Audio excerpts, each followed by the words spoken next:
తాకట్లో ఉన్న మీ బంగారాన్ని విడిపించి ఆ రోజు ఆన్లైన్ రేటుకి కొంటాం. Sharma gold company.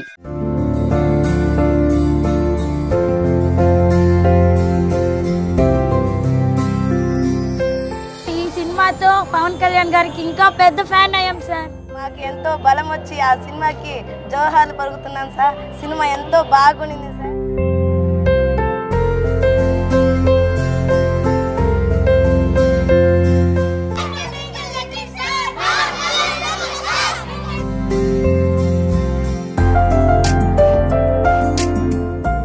మేమైతే ఎగిరినాము. మీనింగ్ బాగా నచ్చింది సార్. దాంట్లో బాగా నేర్చుకున్నాము. దాన్ని బాగా పాటిస్తాం కూడా సార్.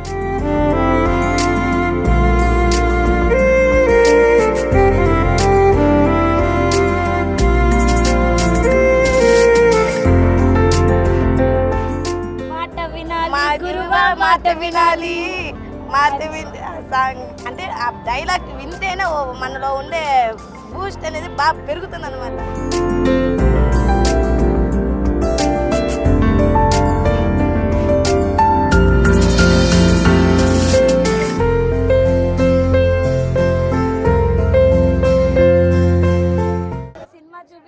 Thank you sir. మా మీద ప్రేమతో మాకు సినిమా చూపించినందుకు thank you so much sir. Pawan Kalyan garu and Kiran Royal గారికి very very thanks. N V Prasad sir కూడా very very thank you sir. Sir ఈ సినిమా చూసి మేము చాలా ఎంజాయ్ చేసాం సార్. ఈ సినిమాతో పవన్ కళ్యాణ్ గారికి ఇంకా పెద్ద ఫ్యాన్ అయ్యాం సార్. పవన్ కళ్యాణ్ సినిమా చూసినందుకు మాకు చాలా ఆనందంగా ఉంది. దాంట్లో అన్ని విధాలుగా చూసినాము. దాంట్లో నేర్చుకున్నాము. దానివల్ల ఆయన సినిమా చూసినందుకు మాకు ఎంతో బలం వచ్చి ఆ సినిమాకి జోహార్లు పలుకుతున్నాం సార్. సినిమా ఎంతో బాగుండింది సార్. ఈ సినిమాకి మాకు హెల్ప్ చేసినందుకు పవన్ కళ్యాణ్ గారికి ఇంకా మాకెవరెవరైతే సహాయపడినారో వాళ్ళందరికీ ధన్యవాదాలు సార్.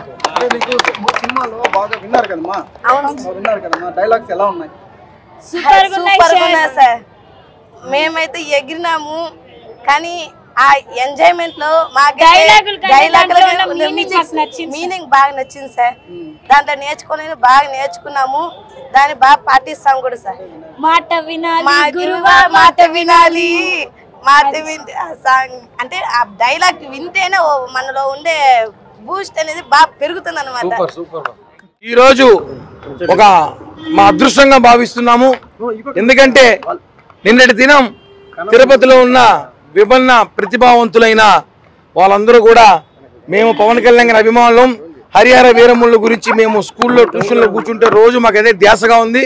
మేము చూడాలి ఆలోచనలో ఉన్నాము. మాకు ఎవరైనా ఆ సినిమాని ఏర్పాటు చేస్తారని చెప్పి ఒక వీడియో రావడంతో సోషల్ మీడియాలో వెంటనే దాని మీద మేము అధిష్టానం దృష్టి తీసుకెళ్లి ఇక్కడున్న పవన్ కళ్యాణ్ అభిమానులు జనసేన పార్టీ నాయకులతో కలిసి హీరో వాళ్ళకు షో వేసి చేద్దాం ఆలోచనతో తిరుపతి థియేటర్ యాజమాన్యాన్ని అడగడం, ప్రసాద్ గారు కూడా వెంటనే స్పందించి ఒక షో వాళ్ళకి స్పెషల్ షో వేయమని చెప్పారు. వాళ్ళకి స్పెషల్ షో అరేంజ్ చేసి వాళ్ళకి ట్రాన్స్పోర్ట్ అంతా చూసుకొని దగ్గరుండి వాళ్ళని థియేటర్ తీసుకొచ్చి అందరూ అసలు వాళ్ళు కొంతమంది విన్నారు, కొంతమంది చూశారు, కొంతమంది డ్యాన్స్ చేశారు. రకరకాలుగా మాకన్నా ఉత్సాహంగా వాళ్ళు ఈరోజు సినిమాను చూశారు. చాలా ఆనందంగా ఉంది, చాలా హ్యాపీగా ఉంది. వాళ్ళంతా సంతోషం. అలాంటి కార్యక్రమాలు ఇంకెన్నో చేయాలి. పవన్ కళ్యాణ్ గారి పిలుపు మేరకు మేమందరం కూడా ఇటువంటి కార్యక్రమాలు భవిష్యత్తులో చేస్తున్నాం. ఈరోజు ఒక విషయం అంటే ఈ సినిమాలో ఇక్కడ ప్రతిభావంతులు ఎవరైతే ఉన్నారో వాళ్ళు కొంతమందికి కనిపిస్తుంది, కొంతమంది కనిపించదు, కొంతమందికి వినిపిస్తుంది, కొంతమందికి వినిపించదు, కొంతమంది మాట్లాడగలుగుతారు, కొంతమంది మాట్లాడలేరు. వాళ్ళందరూ వచ్చి సినిమా చూస్తారు. అన్నీ బాగుండి నవరంధ్రాలు బాగుండి కొంతమంది మాత్రమే సినిమా బాగా చూసి 2-3 సార్లు చూసి సినిమా బయటికి వెళ్ళి సినిమా గురించి దుష్ప్రచారం చేస్తారు. ఆ కొంతమంది వీళ్ళు చూసి నేర్చుకోండి. పాపం పిల్లలు చూసి సినిమా చూసి మళ్ళీ ఒకసారి అవకాశం చూస్తామనే స్థాయికి చెప్పారంటే నిజంగానే అద్భుతమైన సినిమాని, చరిత్రాత్మక సినిమాని మనం మిస్ చేసుకుంటే మనంత దురదృష్టవంతులు ఎవరు ఉన్నారని చెప్పి కూడా తెలియజేస్తాం.